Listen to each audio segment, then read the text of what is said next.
اب آپ اس مبارک سلسلے کا 11واں حلقہ سماعت فرمائیں۔ اللهم صل على سيدنا محمد النبي الأمي الهاشمي وعلى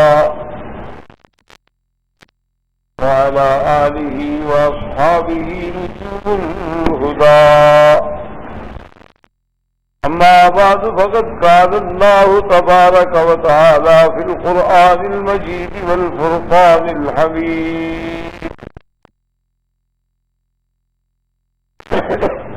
أعوذ بالله من الشيطان الرجيم. بسم الله الرحمن الرحيم.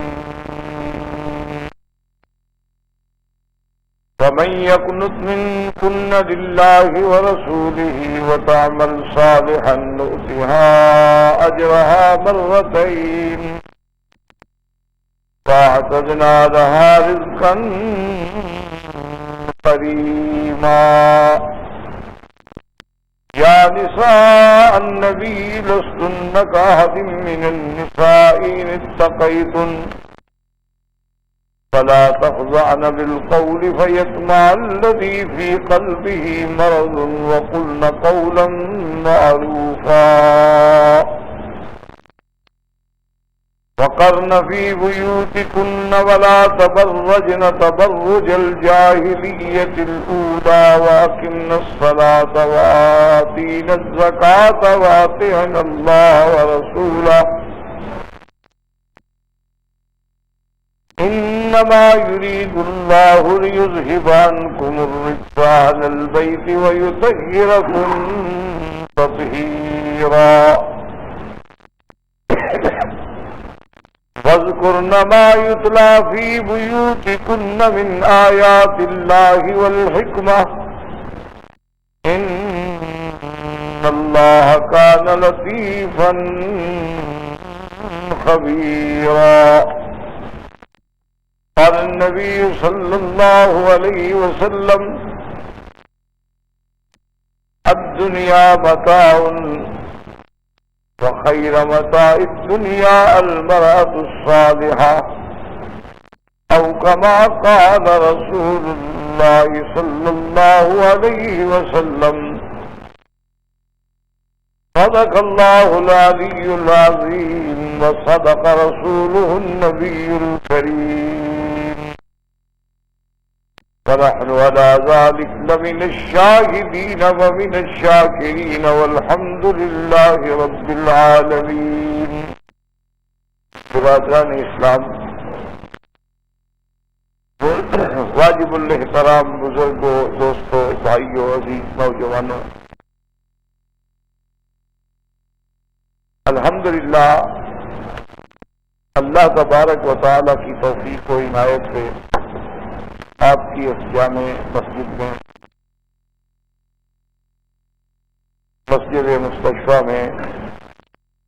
سلسلہ دروس دربارہ امہات المؤمنین شروع ہوا. اس کے دروس اول میں ہم نے سب سے پہلے خاتون اول، مومنہ اول، مسلمہ اول، محسنہ اسلام سیدہ خدیجہ کبریٰ رضی اللہ تعالی عنہا کا ذکر کیا، اور یہ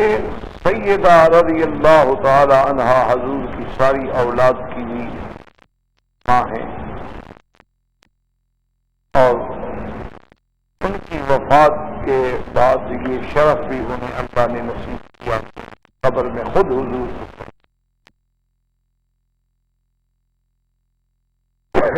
سیدہ خدیجہ الکبریٰ کے بعد اب جو علماء نے، محدثین نے، مورخین نے تاریخ کے اعتبار سے ترتیب لکھی ہے، تو آپ کے بعد جو ہے تو سیدہ خدیجہ الکبریٰ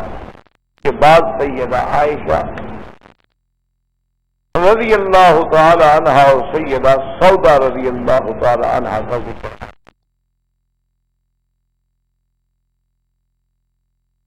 سیدہ خدیجہ کے وفات کے بعد حضور صلی اللہ علیہ وسلم پہ بہت انتہا درجے کے غم و اندوہ کا اثر، یعنی آپ انتہائی غم کی۔ اس کی وجہ یہ تھی کہ آپ کے سب سے بڑے معاون، آپ کے لیے سب سے بڑی قوت و طاقت جو تھی وہ آپ کے چچا تھے ابی طالب، وہ بھی فوت ہو گئے، جنہوں نے ہر قدم پہ حضور کا ساتھ دیا۔ اور خدا کی شان یہ ہے کہ ابی طالب کے بعد جو سب سے بڑی محسنہ ہے، جس کا ساری دولت، جس کی ساری عزت، جس کی ساری عظمت رحمت دو عالم صلی اللہ علیہ وسلم کے کام آئی، سیدہ خدیجہ بھی فوت ہو گئی۔ تو اب حضور صلی اللہ علیہ وسلم کے لیے یہ دور بڑا مشکل تھا، اسی لیے بعض کتابوں میں اسے عام الحزن بھی کہا جاتا ہے کہ غم کا سال، کہ غموں کے پہاڑ ٹوٹے۔ اسی لیے بی بی خولہ بنت حکیم نے جب دیکھا کہ رحمت دو جہاں صلی اللہ علیہ وسلم بہت اداس ہیں، اور ہونا بھی چاہیے، اتنی بڑی رفاقت ایک دم ختم ہو جائے، تو بی بی خولہ بنت حکیم نے آ کے حضور صلی اللہ علیہ وسلم عرض کیا، اب اس کا حل یہ ہے کہ آپ شادی فرما لیں، کیونکہ ویسے بھی ایک فطری بات ہے کہ دیکھیں نا کہ انسان جب ابتدا میں بچہ ہوتا ہے، جوان ہوتا ہے، شادی نہیں ہوتی، احساس نہیں ہوتا، لیکن شادی ہونے کے بعد اگر بیوی نہ ہو، ایک فطری بات، ایک طبیعی بات ہے، یعنی ایک فطرت انسانی سے تعلق رکھنے والی بات، کہ جب کسی کو راحت دے کر چھین لی جائے تو پھر اس کی زندگی گزارنا جو ہے وہ بہت بڑا امتحان ہے۔ اسی لیے حضور صلی اللہ علیہ وسلم نے دعا مانگی کہ نعوذ باللہ من الحور بعد القور، کہ یا اللہ ہمیں عزت دے کے پھر ذلت کا منہ نہ دکھانا، کہ آدمی کو اللہ عزت دے، اور عزت کے بعد خدا نہ خواستہ وہ کسی امتحان میں مبتلا ہو جائے، آدمی کو اللہ تبارک و تعالی راحت دے۔ اب آپ دیکھیں نا کہ ہم جیسے لوگ جو ہیں مثلا سعودی عرب میں آ گئے اللہ کی رحمت سے اور یہاں کے برکات و ثمرات سے، اب ایک غریب آدمی ہے وہ بھی رات کو اے سی چلا کے سوتا ہے، ایک غریب آدمی ہے مزدور ہے اس کے گھر میں بھی ایک فرج ہے، اس کے کپڑے دھونے کے لیے اس کے پاس واشنگ مشین ہے، اس کو صفائی کرنے کے لیے مشین ہے، سواری کے لیے اس کے پاس جیسا بھی ہو وہ یعنی باکار ہے، بیکار نہیں ہے۔ اب اگر خدا نہ خواستہ جب وہ واپس جاتا ہے اپنے ماحول میں تو پھر تو اس کو پتہ لگتا ہے کہ میں کہاں آ گیا ہوں۔ وہاں تو ہمارے انڈو پاک میں تو بڑے سے بڑا آدمی جو ہے وہ بھی اے سی چلائے تو گھڑی پہ نظر ہوتی ہے کہ کتنے گھنٹے چلا، اور وہاں اگر گاڑی میں آپ سفر کریں گے تو ان کو پتا ہوتا ہے کہ بھئی سفر ہو رہا ہے اور یہاں تو 60 روپے لیٹر کا ریٹ ہے، تو اس لیے وہ بڑے سے بڑا آدمی جو ہے، ہاں وہ لوگ نعوذ باللہ جن کے پاس یعنی اسمگلنگ کا مال ہو، حرام کا مال ہو، ڈاکے کا مال ہو، چوری کا مال ہو، دہشت گردی کا مال ہو، تو نعوذ باللہ ان کی تو کوئی مثال نہیں ہوتی نا، وہ تو شرفاء کے حصہ شمار ہی نہیں ہوتی۔ یہ جن کے گھروں میں رشوت کی ریل ٹیل ہو وہ تو الگ بات، ورنہ ایک متوسط آدمی، شریف آدمی کا زندگی گزارنا جو پھر اس کو پتہ لگتا ہے کہ سرزمین حرم، سرزمین مکہ کی کیا برکات ہے۔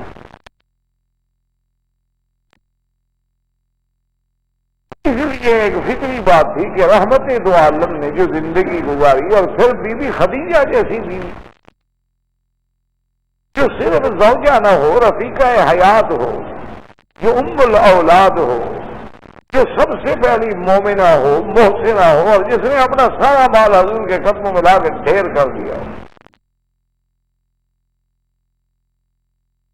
اب تنہائی میں لازمی بات ہے کہ حضور کے لیے بے حد اداسی تھی. تو بی بی خولہ نے مشورہ دیا. اس نے کہا یا رسول اللہ صلی اللہ علیہ وسلم، میری رائے ہے کہ آپ شادی فرما لیں. حضور نے فرمایا ہاں ٹھیک ہے، شادی تو میں کر لوں، لیکن اس وقت میرے سامنے کوئی رشتہ بھی تو نہیں ہے کہ کہاں شادی کر لوں. تو بی بی خولہ نے کہا کہ یا رسول اللہ آپ بات تو کریں نا، الحمدللہ رشتے بیوہ بھی موجود ہیں، کنواریاں بھی موجود ہیں، کوئی ایسی مسئلہ نہیں ہے آپ کی ذات کے لیے. آپ کی ذات کے لیے کون انکار کر سکتا ہے رشتے کا؟ تو حضور صلی اللہ علیہ وسلم نے فرمایا کہ اچھا تو اگر ایسی بات ہے تو آپ مجھے بتائیں کہ کون سا رشتہ آپ کے ذہن میں ہے. تو بی بی خولہ نے کہا کہ یا رسول اللہ بیوہ عورتوں میں تو میرے سامنے ایک رشتہ ہے بی بی سودا کا، بی بی سودا بنت زمعہ. اچھا اور کنوارے رشتوں میں سے آپ کے ذہن میں کون ہے؟ انہوں نے کہا یا رسول اللہ میرے ذہن میں عائشہ بنت ابی بکر. اور یہ دونوں رشتے آپ کے لیے بڑے موزوں ہیں. حضور صلی اللہ علیہ وسلم نے فرمایا کہ اچھا میں تمہیں اجازت دیتا ہوں بات کی.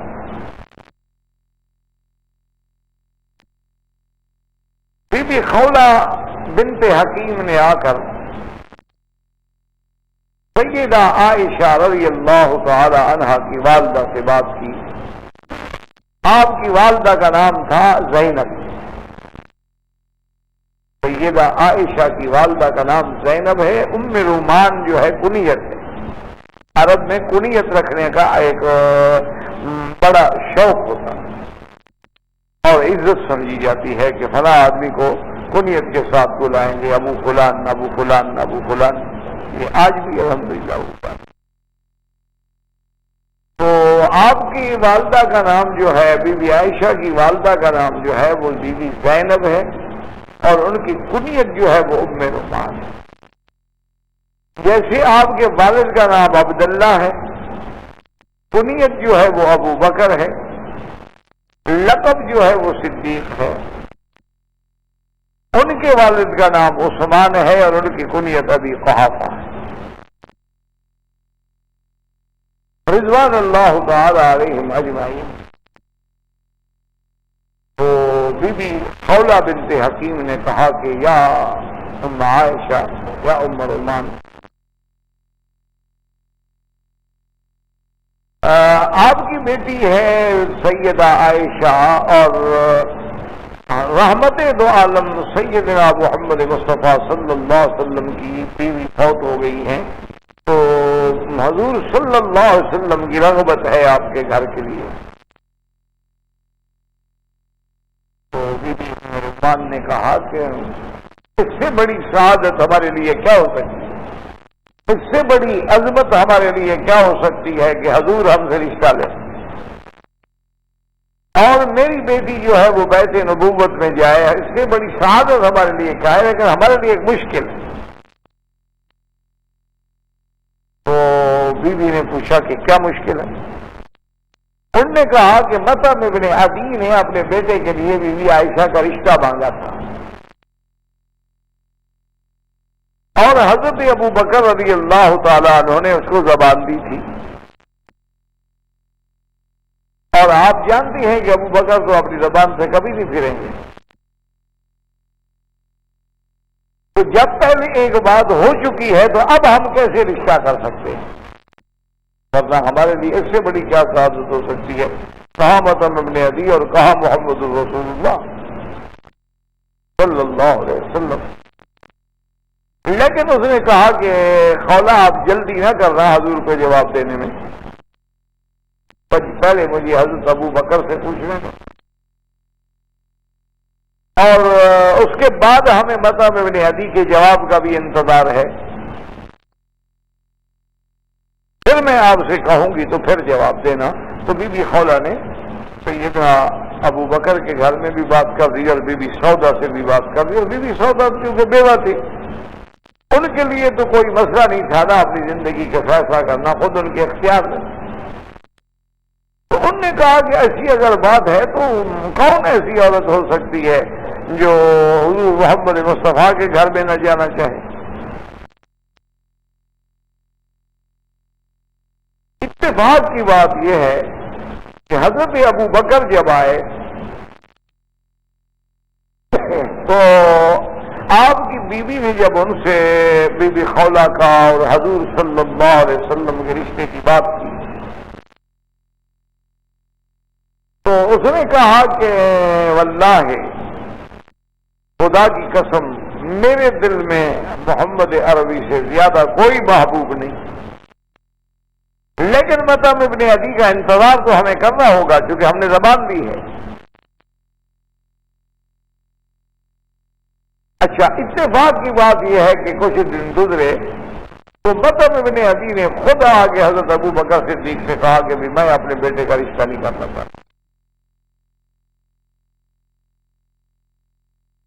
حضرت ابو بکر رضی اللہ تعالیٰ نے کہا کہ ٹھیک ہے, لیکن وجہ کیا ہے؟ انہوں نے کہا وجہ یہ ہے کہ بھئی آپ چونکہ مسلمان ہو گئے اور آپ کا گھرانہ بھی مسلمان ہو گیا ہے, آپ لوگوں نے اپنے باپ دادے کا دین چھوڑ دیا ہے, تو اب ایک نئے دین کی لڑکی میں ہم اپنے گھر میں لے آئے تو بات بنے گی نہیں, اس لیے میرا انکار. تو حضرت ابو بکر صدیق رضی اللہ تعالیٰ عنہ کہتے ہیں کہ میں نے اسی وقت سمجھا کہ یہ اللہ کی تقدیر کے فیصلے ہیں کہ میری بیٹی نے شاید حضور کے گھر میں ہی جانا ہے. اور اسی اثنا میں بڑے بڑے امتحان گزرے ہیں. جیسے کہ ایک دفعہ سیدنا ابو بکر رضی اللہ تعالی عنہ مجانے میں کفار قریش سے مجبور ہو کر آپ نے حبشے کے لیے ہجرت کا عزم کیا. سیدنا ابو بکر رضی اللہ تعالیٰ عنہ روانہ ہو گئے اور برکل غمار یا برکل غماد یا برکل غمار, لیکن صحیح لفظ شاید غماد ہے, ایک جگہ کا نام ہے. وہاں جب پہنچے تو ان کو ابن دغنہ, یہ رئیس القارہ ہے, یہ ملا. اس نے کہا این یا ابا بکر, ابو بکر تم ادھر کہاں جا رہے ہو؟ اس نے کہا آپ کو پتا ہے کہ قریش مکہ نے ہمیں تنگ کر, ہمیں اللہ کے گھر میں نماز نہیں پڑھنے دیتے, عبادت نہیں کرنے دیتے, تو ایسی زندگی گزارنے سے بہتر ہے میں نے سوچا کہ ہجرت کر جاؤ. کسی اور فرق بات کیا ہوا؟ تو ابن دغنہ کو جوش آ گیا. اس نے کہا کہ ابو بکر مثلک لا تخرج من البلد, تمہارے جیسا آدمی مکہ چھوڑ کے جائے. بکر تصل الرحم, تم صلہ رحمی کرنے والے, مہمان نوازی کرنے والے, غلاموں کو خرید کے آزاد کرنے والے, بیواؤں یتیموں کی خدمت کرنے والے, سچی بات کہنے والے, تمہارے جیسے بندے کو نکال دیا جائے, واللہ میں چلتا ہوں تمہارے ساتھ, اور آج کے بعد تم مکے میں میرے ضمانت پہ رہو گے, میں دیکھتا ہوں قریش آپ کو کیسے چھیڑتے ہیں. عرب میں ایک رواج تھا, سردار لوگ تو تھے نہیں کہ جس کو پناہ دے دیتے تھے تو اس کی پناہ میں شمار ہوتا. ابن دغنہ نے آ کے اعلان کیا کہ قریشیوں سن لو, ابو بکر اب میری امان میں ہے, میں نے اس کو زبان دی ہے. اب اگر ابو بکر رضی اللہ تعالی عنہ پر کسی قریشی نے ہاتھ اٹھایا تو پھر ہمارا قبیلہ سے جنگ لڑنے کے لیے تیار ہے. اس طرح حضرت ابو بکر صدیق رضی اللہ تعالی عنہ پھر مکے میں ہے. اسی اثنا میں پھر ہجرت مدینہ کا دور شروع ہوا.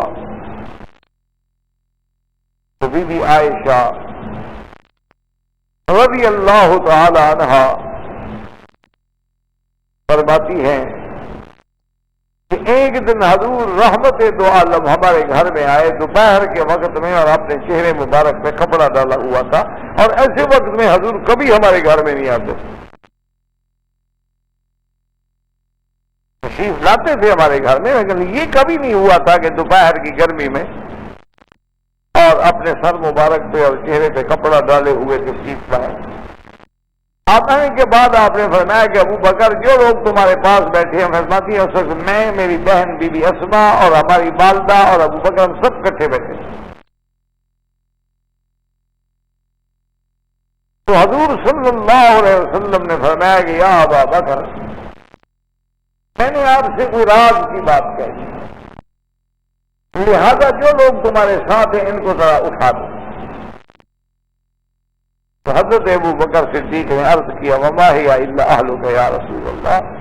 میں کہا حضور یہ تو آپ کا حال ہے، یہ تو آپ کا گھرانہ ہے، اب کیوں غم کر رہے ہیں؟ آپ کوئی غم نہ کریں، ان کے سامنے راز کی بات آپ کہہ سکتے ہیں، یہ صدیق کا گھرانہ ہے، یہ وفادار نبوت کا گھرانہ ہے، یہ پروانہ محمد مصطفیٰ کا گھرانہ ہے، اور میرا گھرانہ آپ پہ قربان ہو سکتا ہے لیکن آپ کا راز نہیں باہر جا سکتا۔ فدخل رسول اللہ، فرماتی ہیں حضور تشریف لائے اور حضور نے فرمایا کہ ابا بکر اللہ نے مجھے ہجرت کا حکم دیا ہے، اللہ تبارک و تعالیٰ نے کفار کے قید و مکر سے مجھے خبردار کیا ہے کہ کافروں نے مشورہ کر لیا ہے میرے قتل کا، اللہ تبارک و تعالیٰ نے وحی کے ذریعے مجھے خبر دی ہے وَيَمْكُرُ بِكَ الَّذِينَ كَفَرُوا، قرآن پاک میں جس کا ذکر ہے کہ آپ کو قید کر دیں یا آپ کو قتل کر دیں یا آپ کو نکال دیں، اللہ نے فرمایا یمکرون ویمکر اللہ، تم بھی تدبیریں کرو لیکن اللہ کی تدبیر کا کون مقابلہ کر سکتا ہے؟ اور حضرت ابو بکر صدیق رضی اللہ تعالیٰ عنہ سے حضور نے کہا ابو بکر مجھے ہجرت کا بھی حکم ہوا ہے اور یہ بھی حکم ہوا ہے کہ میں آپ کو بھی ساتھ لے جاؤں۔ حضرت ابو بکر خوشی سے رو پڑے، کہا یا رسول اللہ، اللہ نے آج سے حکم دیا میرا کہ ابو بکر کو ساتھ لے جائیں؟ کہا ہاں اللہ نے حکم دیا۔ تو اس نے کہا پھر یا رسول اللہ یہ بات بھی دیکھ لیں کہ میں نے بھی خواب دیکھا تھا، ایک وقت آئے گا اور میں ہجرت کروں گا حضور کے ساتھ۔ اس خواب کو دیکھنے کے بعد میں نے 2 اونٹنیاں بڑی ماشاءاللہ جوان اونٹنیاں خریدی ہیں اور ان کو میں نے ماشاءاللہ بڑی حفاظت سے رکھا ہوا ہے اور کھلایا ہے اور پلایا ہے اور سفر کے لیے بالکل تیار ہے، اسی وقت کے لیے میں نے وہ تیاری کی ہے۔ تو حضور صلی اللہ علیہ وسلم نے فرمایا کہ ٹھیک ہے، تو آپ تجہیزات کریں، سامان کی تیاری کریں، لیکن آپ کی اونٹنی میں قبول کروں گا لیکن اس کے پیسے دوں گا۔ ابو بکر صدیق نے کہا یا رسول اللہ مجھے پیسے دیں گے؟ میں نے آپ کے لیے تیار کی ہوئی، آپ نے سنا کہ نہیں، ہجرت کے ثواب کو میں گھٹانا نہیں چاہتا ہوں، اگر ہجرت کے ثواب میں کچھ چیزیں آپ کی آ گئی تو مانا یہ ہے کہ آپ پھر شریک اجر ہو گیا، میرا اجر تو کچھ کم ہو گیا۔ اگر سواری بھی میری ہو، پیسہ بھی میرا ہو، خرچہ بھی میرا ہو تو پھر پورا اجر مجھے ملے گا، تو میں ہجرت کے ثواب میں کمی نہیں کرنا چاہتا۔ سب وہ نے کہا یا رسول اللہ جیسے آپ کا حکم۔ تو مقصد بیان کرنے کا یہ تھا کہ اس ہجرت جیسے عظیم الشان سفر کی تجہیز میں بی بی عائشہ اور بی بی اسما بھی شریک تھی، اور حضور صلی اللہ علیہ وسلم ہجرت فرما گئے، جو کہ آپ سیرت النبی میں واقع ہجرت پوری تفصیل سے سن چکے ہیں، اب اس کو دوبارہ بیان کرنے کی ضرورت نہیں۔ ہم تو اس قدر بیان کریں گے جس کا تعلق جو ہے امہات المومنین سے ہوتا ہے۔ حضور صلی اللہ علیہ وسلم بھی مدینہ منورہ پہنچ گئے، سیدنا ابی بکر رضی اللہ تعالی عنہ بھی مدینہ منورہ پہنچ گئے، لیکن حضور کی اہل جو ہے یعنی بی بی عائشہ، اسی طرح بی بی اسما، ام رومان، یہ سب لوگ مکے میں رہ گئے۔ اچھا، حضور صلی اللہ علیہ وسلم کی بیٹیاں بی بی فاطمہ اور بی بی ام کلثوم بھی مکے میں رہ گئی۔ حضور صلی اللہ علیہ وسلم تو صرف سیدنا ابو بکر کے ساتھ ہجرت کر کے چلے گئے نا، ثانی اثنین اذ ہما فی الغار، لیکن آپ کا جو حضرت ابو بکر کا پورا گھرانہ مکے میں ہے۔ حضور صلی اللہ علیہ وسلم کی بیٹی سیدہ فاطمہ الزہرا اور سیدہ ام کلثوم بھی مکے میں ہیں۔ تو مدینہ پہنچنے کے بعد مدینہ منورہ میں ٹھہرنے کے بعد تھوڑا اطمینان کرنے کے بعد حضرت ابو بکر صدیق رضی اللہ تعالی عنہ نے وہاں سے حضرت زید بن حارثہ اور ابو رافع اپنے غلام کو بھیجا کہ تم جاؤ مکہ مکرمہ اور وہاں سے جا کر میرے گھر والوں کو بھی اور تم اپنے گھر والوں کو بھی اور حضور کی بیٹیوں کو بھی لے آؤ۔ تو اب جناب حضرت زید بن حارثہ اور ابو رافع وہاں سے آئے تو زید بن حارثہ کا بیٹا حضرت اسامہ جو حب رسول اللہ حضور کے محبوب تھے، بیٹے بنے ہوئے تھے، حضرت زید بیٹے تھے اور بیٹے کا گویا کہ بیٹا تھا، تو حب رسول اللہ صلی اللہ علیہ وسلم یعنی حضور کا محبوب، حضور کا لاڈلا بچہ، تو حضرت زید بن حارثہ کا بیٹا حضرت اسامہ بھی اور ان کی زوجہ جو ہے ام ایمن وہ بھی مکے میں تھی۔ تو اب جناب حضرت اسامہ، ام ایمن، سیدہ عائشہ اور سیدہ اسماء اور ان کی والدہ ام رومان اور حضور کی بیٹیاں سیدہ فاطمہ الزہرا اور سیدہ ام کلثوم اور اسی طرح بی بی اسماء اور عبداللہ ابن زبیر، یہ تمام قافلہ جو ہے پھر ہجرت کر کے مدینے کے لیے روانہ ہوگا۔ تو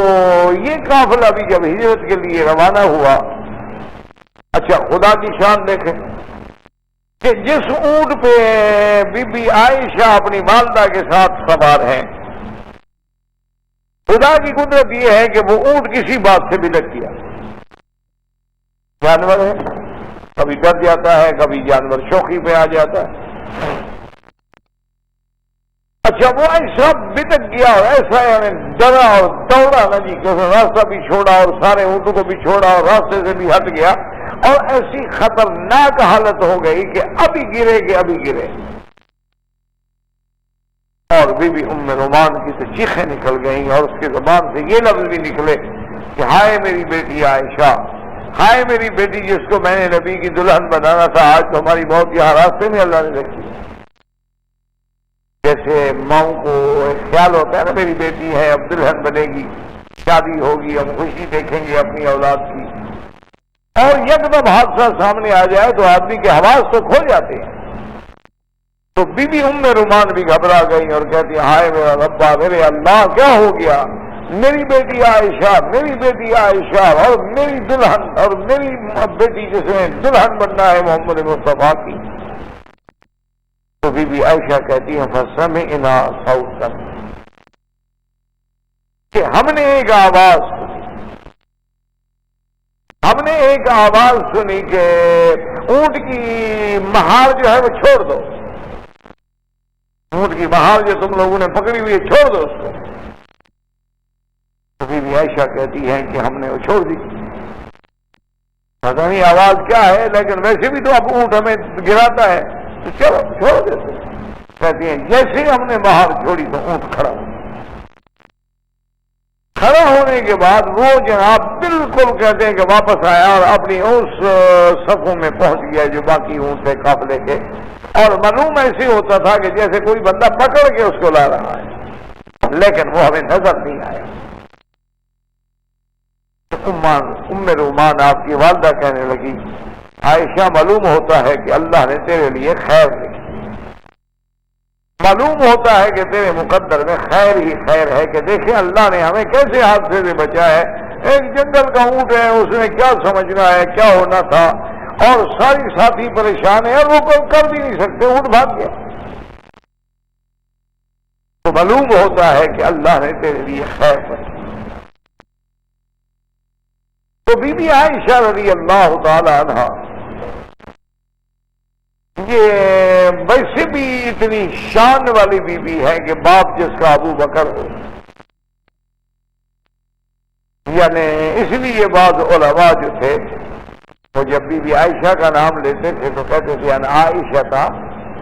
الصدیقہ بنت الصدیق، العتیقہ بنت العتیق، زوجة النبی المصطفیٰ المبرأة من السماء رضی اللہ تعالی عنہا وارضاہا۔ کہ کون بی بی عائشہ جو صدیقہ ہے، کون بی بی عائشہ جو ابنت الصدیق ہے، کون بی بی عائشہ جو عتیقہ ہے اور ابنت العتیق ہے، کون سیدہ عائشہ کہ جس کی صفائی اللہ نے قرآن میں اتاری ہے، کون سیدہ عائشہ جو زوجہ محمد مصطفیٰ ہے، کون سیدہ عائشہ جو ام المؤمنین ہے، کون سیدہ عائشہ جو اپنے وقت کی ابکریہ ہے، عالمہ ہے، ذکیہ ہے۔ تو بی بی عائشہ فرماتی ہے کہ ہمارا قافلہ مدینے میں پہنچا تو یہ تو اس باپ کی بیٹی ہے، اس ابو بکر کی بیٹی ہے کہ جو ابھی یعنی اپنی والدہ کے پیٹ میں تھے، والدہ کے بطن میں تھے،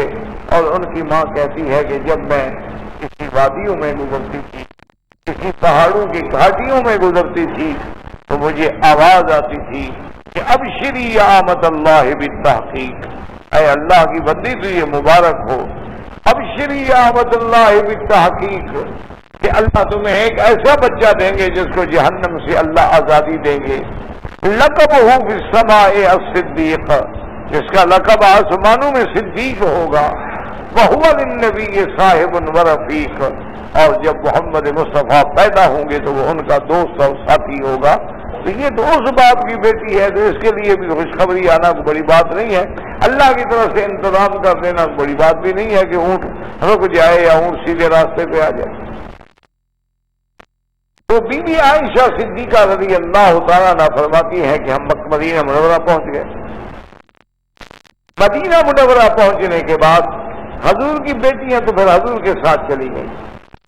اور حضور صلی اللہ علیہ وسلم نے قباء سے آنے کے بعد یہاں مسجد نبوی ہے، آپ نے الحمدللہ دیکھی ہے، اسی مسجد نبوی میں جس طرف یعنی اب جانب غرب ہے، جانب قبلہ ہے، جہاں امام کھڑا ہوتا ہے نماز پڑھانے کے لیے، یہ پوری صف جو ہے یہاں گھر تھے ازواج رسول اللہ، حضور صلی اللہ علیہ وسلم کی بیویوں کے گھر تھے۔ اسی طرح آپ کی بیٹی سیدہ فاطمہ الزہرا کا گھر جو ہے آپ کے روضہ مبارک کے قریب تھا، باب جبریل سے داخل ہوں تو پہلے حضرت بی بی فاطمہ کا گھر آتا، اس کے بعد پھر حضور صلی اللہ علیہ وسلم کا روضہ مبارک آتا۔ تو بی بی فاطمہ اور بی بی ام کلثوم جو تھی وہ حضور کے پاس چلی گئی، اور بی بی عائشہ جو ہے اپنی والدہ کے ساتھ، اپنے والد کے ساتھ، اپنے رشتے داروں کے ہاں مدینہ منورہ میں انہوں نے قیام۔ اب قیام کرنے کے بعد یہ واقعات بھی اس دور میں پیش آتے ہیں کہ یا اس وقت تک یعنی بی بی عائشہ کا نکاح نہیں ہوا۔ بی بی عائشہ رضی اللہ تعالی عنہا کا، اور بعض علماء فرماتے ہیں کہ نہیں، سیدہ عائشہ رضی اللہ تعالی عنہا کا نکاح جو ہے وہ سیدہ خدیجہ کی وفات کے بعد مکے میں ہی ہو گیا تھا۔ سیدہ عائشہ صدیقہ رضی اللہ تعالی عنہا کا نکاح جو ہے وہ تو مکے میں ہو گیا تھا، اور تقریباً بعض مورخین نے لکھا ہے کہ بی بی خدیجہ کی وفات کے 1 مہینے کے بعد، یعنی سیدہ خدیجہ کی وفات جو ہے رمضان میں ہوئی، اور بی بی عائشہ کا نکاح جو ہے وہ شوال میں ہوا۔ اسی لیے بی بی عائشہ فرماتی تھی کہ کیسے جاہل لوگ ہیں جو شوال کے مہینے کو منحوس سمجھتے ہیں، اور شوال میں اپنے بیٹوں اور بیٹیوں کی شادیاں نہیں کرتے ہیں کہ بھئی اگر ہم شوال میں کریں گے تو میاں بیوی کی الفت نہیں ہوگی، میاں بیوی کے دل میں محبت نہیں ہوگی۔ تو بی بی عائشہ فرماتی تھی کہ خدا کے بندوں غور کرو، ای امرأۃ اہدی عند رسول اللہ منی، مجھ سے زیادہ حضور کی کون سی محبوب بیوی تھی، اور میرا نکاح بھی شوال میں ہوا ہے، اور میں حضور کے گھر رخصتی بھی شوال میں ہوئی، یعنی آپ کا نکاح بھی شوال میں ہوا اور آپ کی رخصتی جو ہے وہ بھی شوال میں ہوئی۔ تو فرمایا کہ اگر اس مہینے اصل وجہ کیا تھی، ایک بیماری آئی تھی طاعون کی، اللہ معاف فرمائے، بڑی موذی اور مہلک بیماری ہے طاعون جو ہے، ملکی اللہ معاف کرو گا تو بندہ گیا، اس کا کوئی علاج بھی نہیں، جیسے بعض امراض جو ہیں اس کا علاج نہیں ہوتا ہے۔ اسی لیے میرے آقا نے ہمیں دعا سکھلائی ہے کہ اللہ سے پناہ مانگا کرو کہ اللہم انی اعوذ بک عن البرص والجذام وعن سیء الاسقام، یا اللہ ہمیں برص اور جذام، برص کہتے ہیں سفید سفید داغ ہو جاتے ہیں بندے کے بدن پہ، اور جذام کہتے ہیں کوڑ کی بیماری، سارا بدن جو ہے زخمی ہو جاتا ہے اور کیڑے پڑ جاتے ہیں بدن۔ اللہ تبارک و تعالی ہر مسلمان کو بچائے، حضور نے پناہ مانگی اللہ سے۔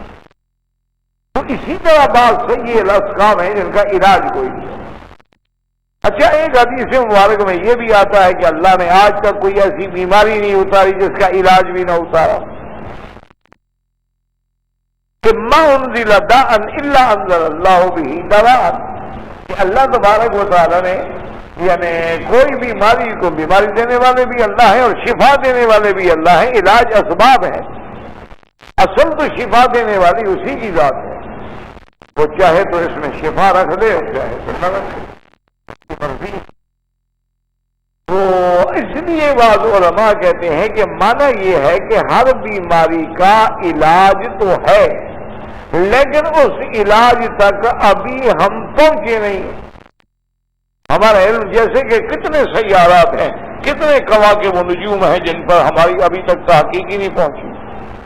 اچھا، کتنے آسمانوں پہ ستارے ہیں جن کی روشنی ابھی تک زمین پہ نہیں پہنچی، یعنی وہ سفر کر رہی ہے، آ رہی ہے روشنی، یعنی کہ راستے میں کہیں رکی ہوئی ہے، وہ آ رہی ہے، لیکن اتنی تیز چیز ہونے کے باوجود ابھی زمین تک نہیں پہنچی ہے۔ اس لیے علماء نے فرمایا کہ اس کا معنی یہ نہیں ہوتا کہ بیماری کا دوا تو ہے، لیکن اگر ہم اپنے ناقص علوم کی وجہ سے اس جگہ پر نہیں پہنچ سکے، ہم وہ علم حاصل نہیں کر سکے،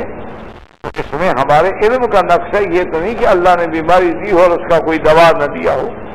تو ہر چیز کا کوئی نہ کوئی دوا ہوتا ہے، لیکن کسی تک ہم پہنچ گئے اور کسی تک ہم نہیں پہنچے۔ تو اسی لیے ہمیشہ یاد رکھیں کہ بی بی عائشہ صدیقہ رضی اللہ تعالی عنہا کا نکاح تو ہو گیا، لیکن جب یہ لوگ سب مدینہ منورہ پہنچے، اچھا مدینہ منورہ میں صحابہ ایک دن نہیں پہنچے، کچھ صحابہ حبشے سے پہنچے، کچھ صحابہ حبشے سے واپس مکہ مکرمہ آئے، پھر مدینہ منورہ آئے، کچھ صحابہ حبشہ جانے کے بعد مکہ آئے، مکہ سے پھر حبشہ گئے، حبشہ سے پھر مدینہ منورہ آئے، یعنی مختلف صحابہ کی مختلف مشقتیں، مختلف تکلیفیں اور پریشانیاں اٹھانے کے بعد مدینہ منورہ میں جمع ہوئے۔ اللہ کی شان یہ ہے کہ جب جمع ہو گئے اور اکثر صحابہ آ گئے، مدینہ میں بیماری پھوٹ پڑی۔ جیسے میں نے عرض کیا تھا کہ شوال کے مہینے میں طاعون کی ایک بیماری آئی، اس وجہ سے لوگ کہتے تھے یہ منحوس مہینہ ہے، لہذا اس میں شادی وادی نہ کی ہے، یہ تو بیماریوں کا مہینہ ہے، یہ تو ہلاک کرنے والا مہینہ۔ یہ غلط بات ہوتی ہے۔ تمام مہینے جو ہیں وہ اللہ کے ہیں، تمام دن جو ہیں وہ اللہ کے ہیں۔ اللہ نے بعض مہینوں کو بعض پہ فضیلت دی ہے، بعض دنوں کو بعض دنوں پہ فضیلت دی ہے، بعض راتوں کو بعض راتوں پہ فضیلت دی ہے، لیکن یہ عقیدہ رکھنا کہ یہ مہینہ منحوس ہے یا یہ دن منحوس ہے، جیسے آج کل عام رواج ہے کہ منگل اور بدھ کو سفر نہیں کرتے، وہ کہتے ہیں یہ دن جو ہے بڑے منحوس ہیں، اگر ہم نے سفر کیا تو بس سفر گلے پڑ جائے گا، بس سفر ختم ہی نہیں ہوتا۔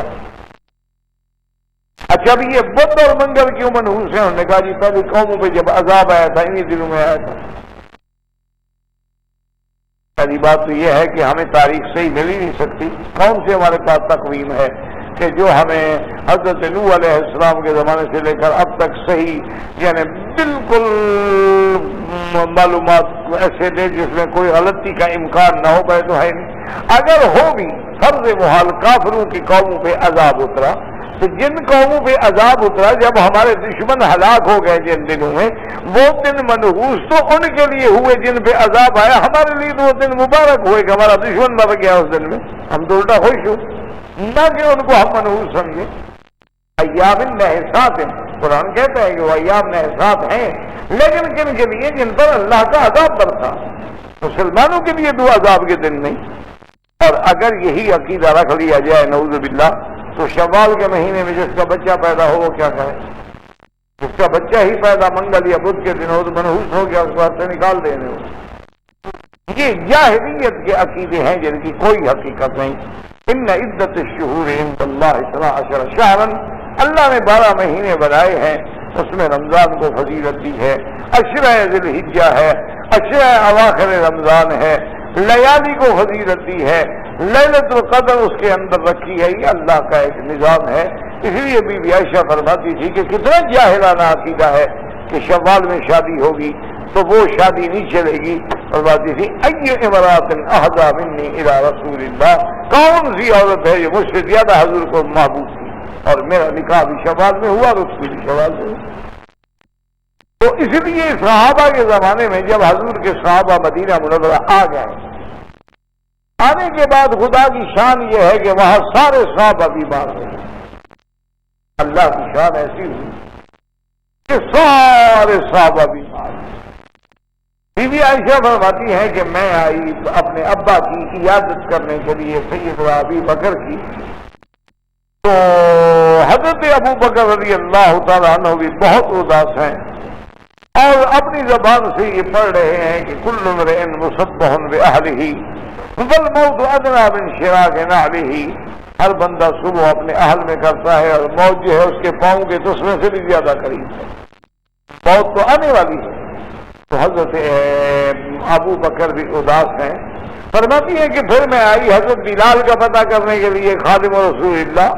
صلی اللہ علیہ وسلم کا. تو حضرت بلال سے جوش میں آ گئے نا کہ انہوں نے کہا اللہم لعن الکفرہ، اللہ مکے کے کفار پر لعنت دے، اللہ ان پہ عذاب نازل کر دے، اللہ ان کو ہلاک کر دے. اخرجونا، ہمیں حرم سے نکال دیا، ہمیں مسجد الحرام سے نکال دیا، الی ارض الوبا، اور ایسی جگہ ہمیں آنا پڑا جو وبا والی زمین ہے، ہر بندہ بیمار ہے. یہاں وبا ہی وبا ہے اور بیماریاں ہی بیماریاں. تو یہ شرف بھی بی بی عائشہ کو ملتا ہے. یہ یعنی انعام بھی بی بی عائشہ کے مقدر میں اللہ نے لکھا تھا کہ بی بی عائشہ رضی اللہ تعالیٰ عنہا آتی ہیں اور آ کے حضور صلی اللہ علیہ وسلم سے کہتی ہیں کہ یا رسول اللہ، آج یہ عالم ہے کہ سارے صحابہ بیمار ہیں اور سب سے بڑی بات یہ ہے کہ میرے ابا بیمار ہیں اور بلال بیمار ہیں اور سارے مکے کے لیے پریشان ہیں، اور ان کے لیے آپ دعا کریں اللہ تبارک و تعالیٰ. تو یعنی اس دعائے عظیم کا سبب بھی عائشہ ہے، ورنہ ہر چیز کا سبب ہوتا ہے. حضور صلی اللہ علیہ وسلم آئے اور انہوں نے وہ معروف اپنی دعا مانگی کہ اللہم حبب الینا المدینہ کما حببت الینا مکہ او اشد منہا. یا اللہ، ہمارے دلوں میں مدینے کی محبت ڈال، جیسے تو نے مکے کی محبت ڈالی ہے اس سے بھی زیادہ محبت ڈال دے کہ مدینے کی محبت جو ہے وہ مکے سے بھی زیادہ ہو جائے. اللہم بارک فی مدھا وفی سائہا، اللہ اس کے وزن کرنے کے پیمانے جو ہیں ان میں برکتیں عطا فرما. اور میرا اللہ، تیرے خلیل نے مکے والوں کے لیے دعا مانگی تھی، میں تیرا حبیب مدینے والوں کے لیے دعا مانگتا ہوں. اس کی چیزوں میں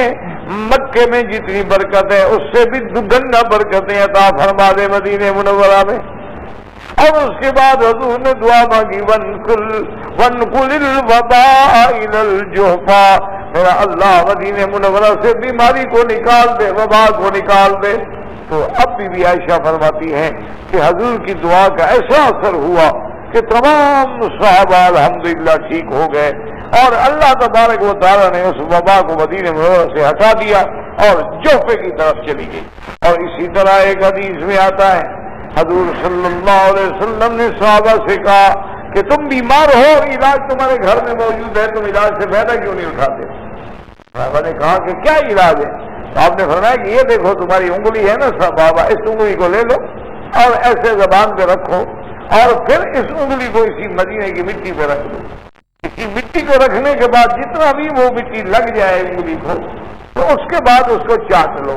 اور ساتھ یہ پڑھو کہ بسم اللہ بتربت ارضنا بریقت بعضنا اللہ یشفی سقیمنا. یا اللہ تیرے نام کے ساتھ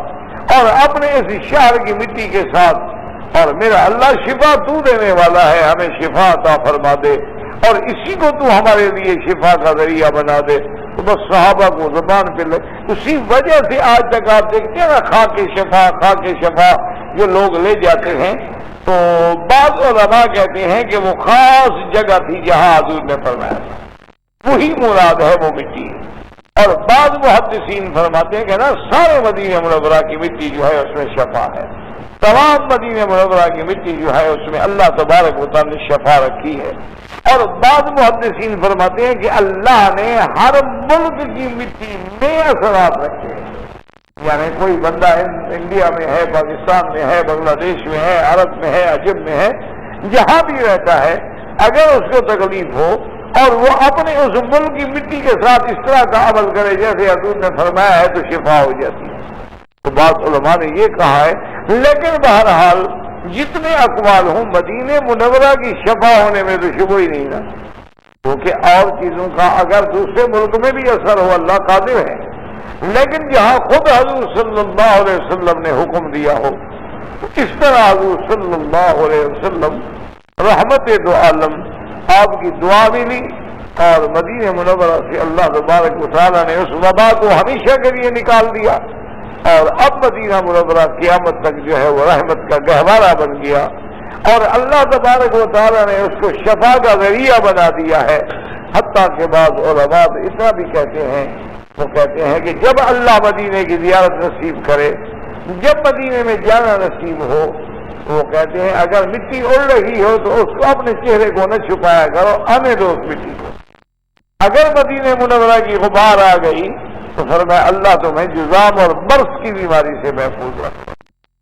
بہرحال یعنی اب اس کی فضاؤں میں بھی شفا ہے، ہواؤں میں بھی شفا ہے، مٹی میں بھی شفا ہے، اور کیسے نہ ہو جہاں سرکار دو عالم رحمت دو عالم صلی اللہ علیہ وسلم نے اپنا ڈیرا لگایا ہو، اور جہاں ازواج رسول نے عبادتیں کی ہوں، جہاں اصحاب رسول نے عبادتیں کی ہوں، اور جہاں سے مرکز دین کی ابتدا ہوئی ہو، جہاں سے پہلا مدرسہ قائم ہوا ہو اصحاب صفا کا، جنہیں پڑھانے والے حضرت محمد مصطفیٰ صلی اللہ علیہ وعلا آلہ واصحابہ وسلم تسلیما کثیرا۔ تو اب بی بی عائشہ فرماتی ہے کہ تقریباً میرے نکاح کے 3 سال بعد، یعنی بی بی عائشہ نکاح کے بعد تقریباً 3 سال میں کہ میرے یعنی اپنے والد والدہ کے گھر میں ایک دفعہ بی بی صاحبہ فرماتی ہے کہ میں نے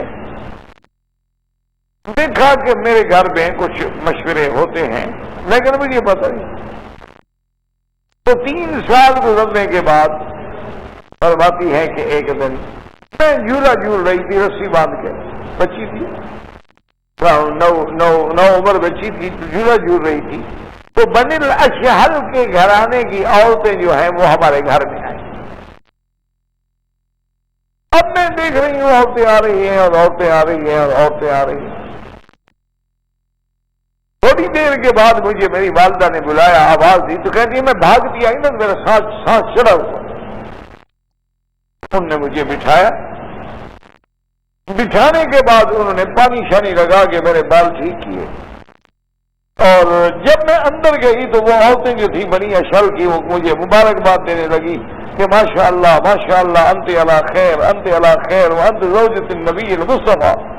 تم تو بڑی شان والی بیوی ہو، تم حضور کی بیوی بن گئی۔ تو انہوں نے مجھے تیاری کرائی،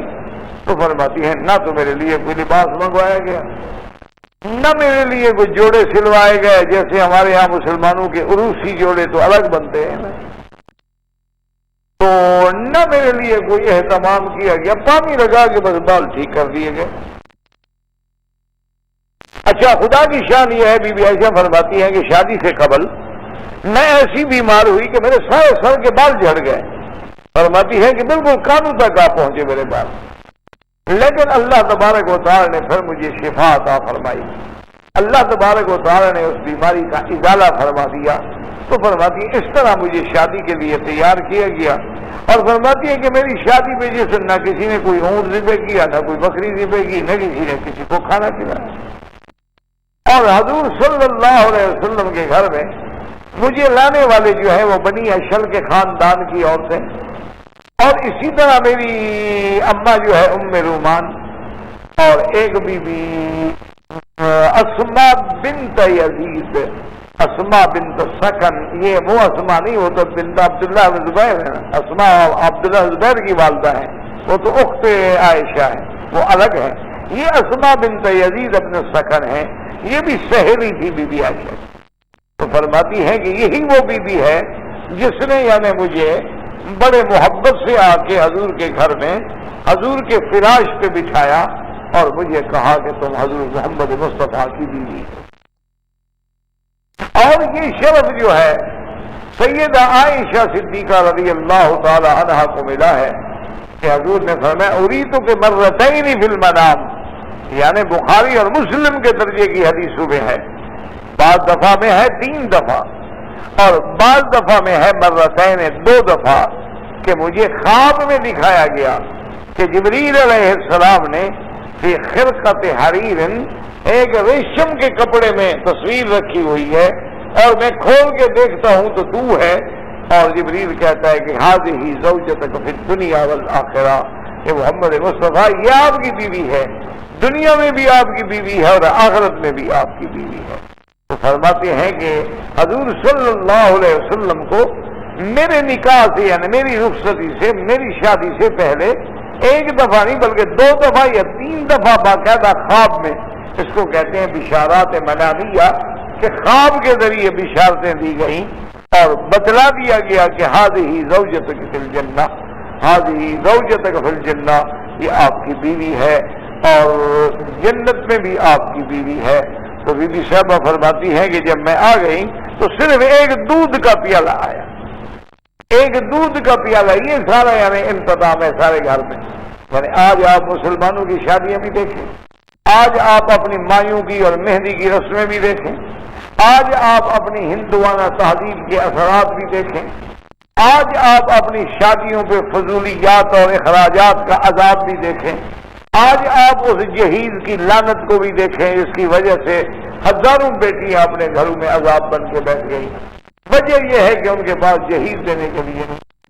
کہ وہ کہاں دیں، اور کوئی آدمی بغیر جہیز کے رشتہ لینے کے لیے تیار نہیں۔ اللہ کے نبی کی بیوی ہے، اور اچھا خدا کی شان دیکھیں، جب حضور کا نکاح ہو رہا ہے تو فرماتے ہیں آقا کہ میرے پاس حق المہر کے پیسے بھی نہیں ہیں، حق المہر دینے کے لیے پیسے نہیں ہیں۔ تو پتہ ہے حضور پاک نے یہ بات ابو بکر سے بھی کہی، ہم نے کہا کہ ابو بکر میں نکاح تو کرنے کے لیے تیار ہوں لیکن تیری بیٹی کو دینے کے لیے میرے پاس حق المال نہیں۔ تو ابو بکر نے کہا یا رسول اللہ مالی مال ہوگا، میرے پاس جو مال ہے وہ بھی تو آپ کا ہے نا۔ تو آپ نے فرمایا کہ نہیں حق المال تو دے رہے، کہا سب قرض لے لیں مجھ سے۔ تو حضرت ابو بکر صدیق سے 500 درہم حضور نے قرض لیا اور جو بی بی عائشہ کو مہر کے لیے بھجوایا۔ آپ نے قرضہ لیا 12 اوقیہ اور 1 نش، تو اس کی قیمت بنتی ہے 500 درہم۔ تو 500 درہم قرض دیا گیا سیدنا ابو بکر سے، جو حضور صلی اللہ علیہ وسلم نے اپنی زوجہ کو مہر میں دیا ہے۔ اور حضور کے گھر میں آنے کے بعد دیکھیں کہ جناب کھانا کیا تیار ہے اور دعوتیں کیا تیار ہیں، فرماتی ہیں کہ کوئی طعام نہیں، کچھ نہیں، صرف 1 پیالہ دودھ کا، اور وہ بھی ہدیہ ہے، حضرت سعد نے بھیجا، حضرت سعد رضی اللہ تعالیٰ نے ہدیہ بھیجا، ورنہ حضور کے گھر میں وہ بھی نہیں تھا۔ تو جب وہ دودھ آیا تو حضور صلی اللہ علیہ وسلم نے وہ پیالہ مبارک اپنے ہاتھ میں لیا اور آپ نے وہ دودھ پیا، اور اس کے بعد بی بی عائشہ کی طرف آپ نے بڑھایا۔ تو بی بی عائشہ فرماتی ہیں استحییت، تو میں شرم کی وجہ سے ہاتھ نہ بڑھا سکی، لیکن میری سہیلی میرے ساتھ کھڑی تھی بی بی اسما، اس نے کہا عائشہ فوراً لو حضور کے ہاتھ سے دودھ لے لو، اس سے بڑی خوش نصیبی ہے کہ تم آج حضور کا بچا ہوا دودھ پیو گی۔ تو بی بی عائشہ فرماتی ہیں کہ پھر میں نے وہ پیالہ لیا اور میں نے اسی جگہ منہ رکھا جہاں محمد مصطفیٰ نے رکھا تھا صلی اللہ علیہ وسلم، اور میں نے دودھ نوش کیا، تو اب دودھ بچ گیا۔ تو حضور نے فرمایا کہ اچھا تم پھر اپنے سہیلیوں کو بھی تو دے دو، تو باقیوں کو بھی دے دو۔ بی بی اسما بھی موجود ہے، بی بی عائشہ کی بہن، تو انہوں نے کہا کہ لا یا رسول اللہ ہمیں غرض نہیں، ہمیں خواہش نہیں ہے۔ تو حضور نے فرمایا عجیب بات ہے، بھوک بھی ہو اور جھوٹ بھی ہو، یہ عجیب بات ہے، دونوں چیزیں جمع تو نہیں ہوتی۔ تو بیوی اسما نے کہا کہ ہاں یا رسول اللہ مجھے بھوک تو ہے لیکن خواہش کے باوجود میں چاہتی نہیں تھی کہ یہ تو آپ کے لیے آیا ہے اور آج شادی کی رات ہے اور کچھ تو ہے ہی نہیں گھر میں، تو ہم نے اس لیے انکار کیا ہے، ورنہ کون آپ کے ہاتھ سے دودھ کا انکار کر سکتا ہے؟ تو وہ فرمایا کہ نہیں سب پی لو۔ تو یہ حضور بی بی عائشہ صدیقہ کی شادی ہو رہی ہے حضور صلی اللہ علیہ وسلم کے ساتھ، اور حضور صلی اللہ علیہ وسلم کے گھر میں دلہن بن کے آ رہی ہیں۔ نہ جائیداد ہے، نہ کمرہ ہے، نہ سجاوٹ ہے، نہ کوئی کھانا پکایا گیا، نہ کسی کو دعوت دی گئی، نہ کسی کو جہیز دکھلائے گئے، بالکل سادگی کے ساتھ۔ اور یوں وہ شان والی بیوی ہے کہ جس کی تصویریں لے کے جبریل علیہ السلام آتے ہیں، اندازہ کریں۔ لیکن اللہ نے جس کو عزت و عظمت دی ہے وہ دولت سے تو نہیں ہوتی، عزت و عظمت کا تعلق جو ہے وہ رسومات سے تو نہیں ہوتا۔ اب اس مسئلے کے اندر علماء کی بات ہے کہ بی بی عائشہ کی جب شادی ہوئی تو عمر کیا تھی؟ اچھا، بہت ساری علماء نے کچھ روایات کا سہارا لے کر یہ بھی ثابت کرنے کی کوشش کی ہے کہ اس وقت آپ کی عمر 16 سال تھی، لیکن بہرحال وہ روایات ناقابل اعتماد۔ صحیح روایت یہ ہے کہ بی بی صاحبہ کا جب نکاح ہوا ہے تو اس وقت عمر جو ہے وہ 6 سال۔